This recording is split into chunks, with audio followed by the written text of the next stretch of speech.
Hi, I'm Lisa, and if you've seen any of my previous YouTube videos, you'll know that I've got a past of domestic abuse, and a lot of my videos are about my past and the resulting feelings.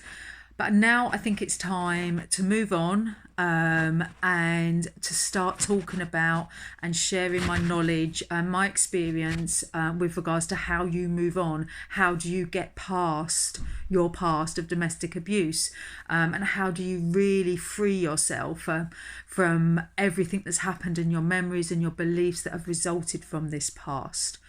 So, obviously, as you might know, I've been free from abuse for a good few years. I moved to the Women's Refuge 14 years ago now. I did get into a second abusive relationship shortly after leaving the refuge, as you do. But, that was a long, long time ago. And, I thought I was done. I thought I'd put the past behind me. I'm married. I'm happily married to somebody who supports me, makes me feel beautiful every day, compliments me, loves me unconditionally. And I thought, that was it. It no longer, my past no longer played a part in my future.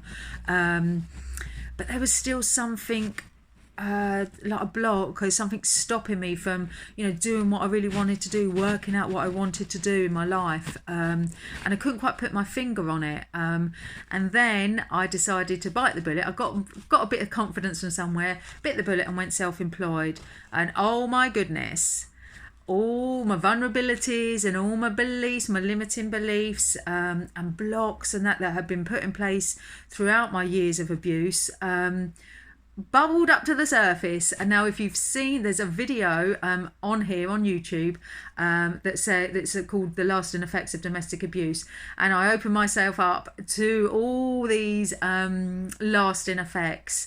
And what they essentially are these feelings of not being worthy, not being good enough, not just being enough, not being as good as everybody else, feeling that you've got secrets, feeling that you're damaged. It's all this come bubbling to the surface, which has enabled me to really work on myself and now come to the point where I am truly free. I've worked on all these beliefs, and if you see the video, you'll see how upset and painful I get.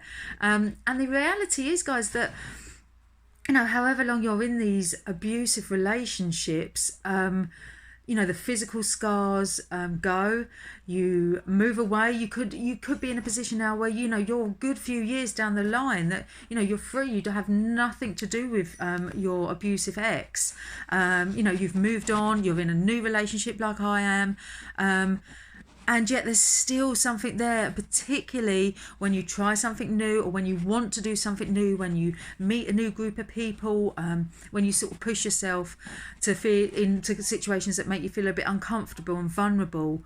And that's when, you'll find that these emotional scars and these beliefs that have been drilled into you for the whole time that you was in the abusive relationship, that's when you start to realise that they're still there. They're just really, really deep down.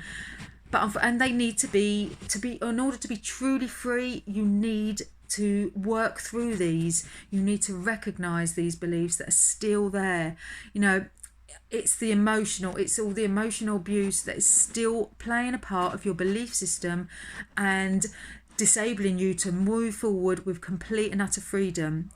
Now, don't get me wrong, every person, has some form of limiting belief, some form of, like not feeling good enough, or comparing to each other, to other people, and not feeling as good as that other person, not feeling able to do things.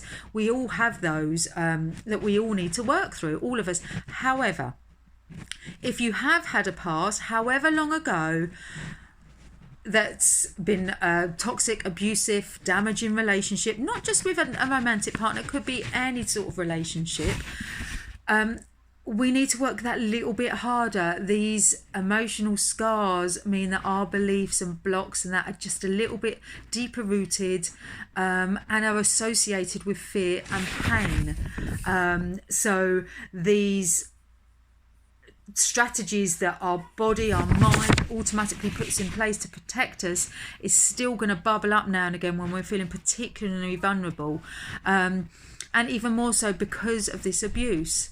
Now, how do we get past them? So what we do is we work on the relationship with ourselves.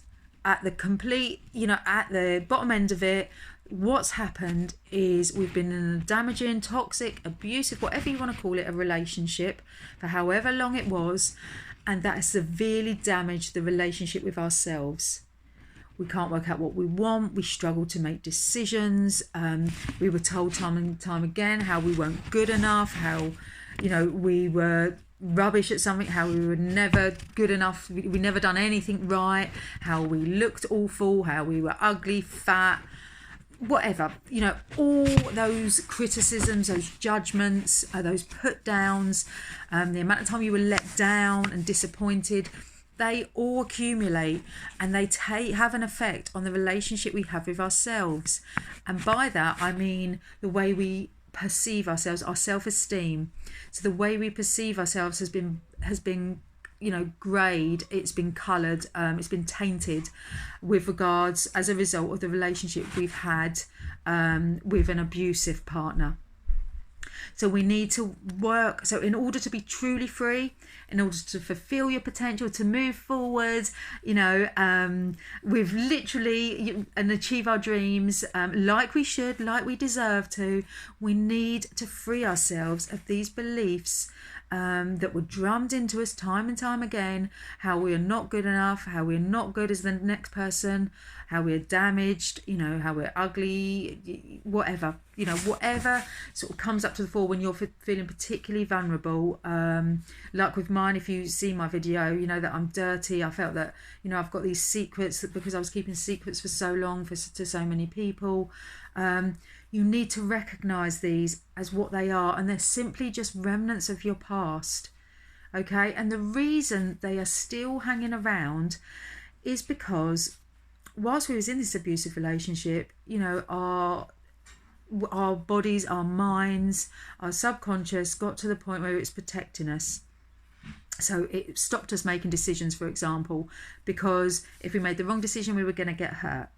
Okay, it stopped us, trying to feel good about ourselves. It stopped us trying to act against the will of our abusive partner, because that we were aware, and through practice and experience, we knew if we tried to act against it, if we tried to rebel against it, we were going to get hurt, either emotionally or physically.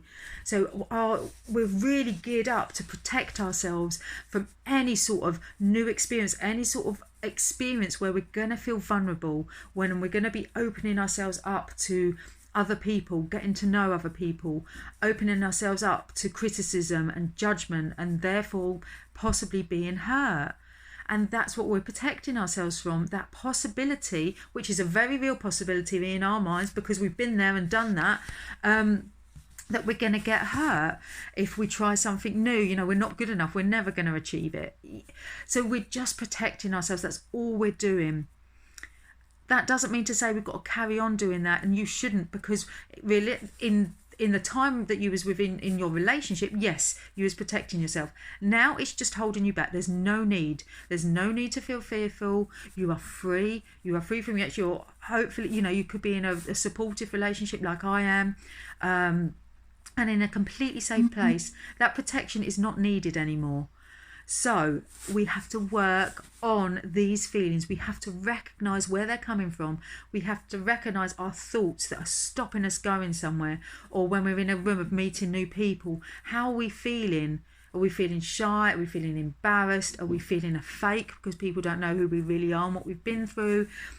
Open yourselves up to these feelings and really recognise these feelings, because until you recognise what's holding you back, and I'm telling you now, as far, you may feel that this past is way in your past. I mean, it is in mine. You think it was sort of 10 years in my past before all these not problems, but these blocks. I kept feeling blocked and unable to move forward.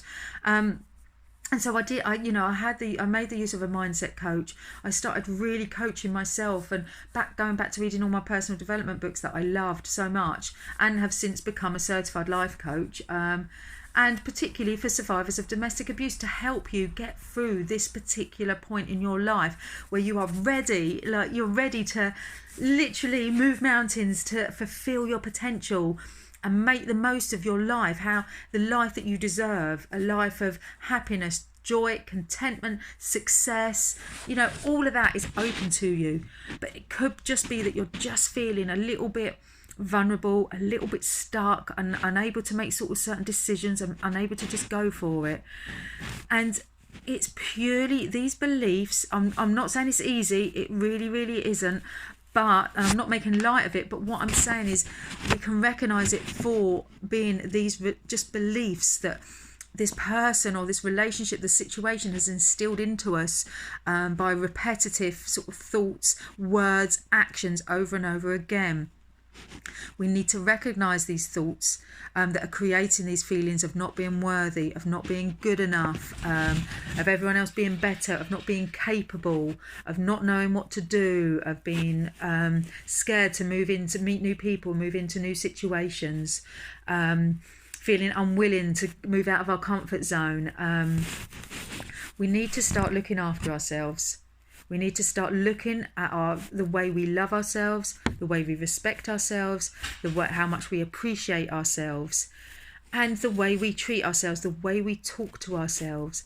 That is your first step, becoming aware of how you treat yourself, becoming aware of the relationship you have with yourself, and taking steps to repair that relationship you have with yourself. Because believe me, like I said at the very beginning, physical scars go, the actual person goes, the actual situation disappears. However, it takes a bit more work for the emotional scars and the resulting beliefs and thoughts and feelings to disappear. You have to make a conscious effort to help make them disappear. And it does take time. They still bubble up now and again. And if you see my video, you'll see that wasn't recorded that long ago. So it does take time and it takes effort, but it's so worth it. I've been there. I'm going through. I'm still, no doubt it's still going to bubble up now and again. But sometimes that's just because I'm just a normal person, and I've got normal hang-ups as well as, hang-ups as a result of the abuse. But you must recognise, guys, that, just because you are free from that person, you've been free for that person for a number of years, there's no, or, the odd physical, there's not, there's no physical bruise, things like that happening, you don't have, sorry, I've fluffed my words there. There's no physical scars left, or they're well hidden, or they're faded. Our emotional scars could still be there, and they take a lot more work. They take a lot more digging down deep, a lot more chatting about, discussing, recognising. And at the real sort of core of working on this relationship with yourself is you just learn to look after yourself. You learn to appreciate everything you've done, appreciate the strength that has got you to this point in this time where you are away from the abuser, where you've made another life for yourself. It's scary making a new life for yourself after abuse, but some of you have done it, and you should think it's all done and dusted, and it just isn't until you've worked on the relationship with yourself. So start looking after yourself, guys. You start by maybe, improving your health and fitness. Obviously, I'm going to say that because I'm a healthy, I run a healthy lifestyle club. So I'm going to say that because I feel that is a great basis of how you start repairing the relationship with yourself. You feed yourself healthy, nutritious foods. You exercise regularly. You become aware of how you're talking to yourself. Of if you're putting yourself down, you stop right there and you change it. To feelings of appreciation, of gratitude, of where you are, of how far you've come. So that's where you start, guys, with regards to putting your past truly behind you and feeling truly free to achieve your potential and live the life that you've dreamed of, live the life that you deserve. Doesn't matter how far down the line it is, months, years, it doesn't matter. if you've not dealt with this and repaired this relationship with yourself, you're still going to be suffering from your past. You are still letting your past affect your present and future, and that must change in order for you to fulfill your potential. So that's how I've done it. That's how I would really advise you guys to do it. If you do need any help, do come and check me out on pearllifestyles.com. Have a look at my other videos. Send me a message. I'm on Facebook at Pearl Lifestyles and Instagram at Pearl Lifestyles. And I'm happy to just have a chat to see where you're at and some of the blocks and challenges you're coming across, and how you can work through those. But that's where you start, guys. Start looking at yourself, start looking in yourself, because your happiness, your love, your respect, your appreciation, it all starts from within yourself, and you can get that. That's the good news, believe it or not, because if that your happiness and respect and love and your potential, it's all within yourselves. It's only the you that can change it, which is a great thing, because it means you can change it. You're in control. You are in control now. What are you going to do, and how are you going to put that past behind you once and for all and fulfill your potential? Thanks a lot for listening, guys. I'll speak to you again soon. Bye.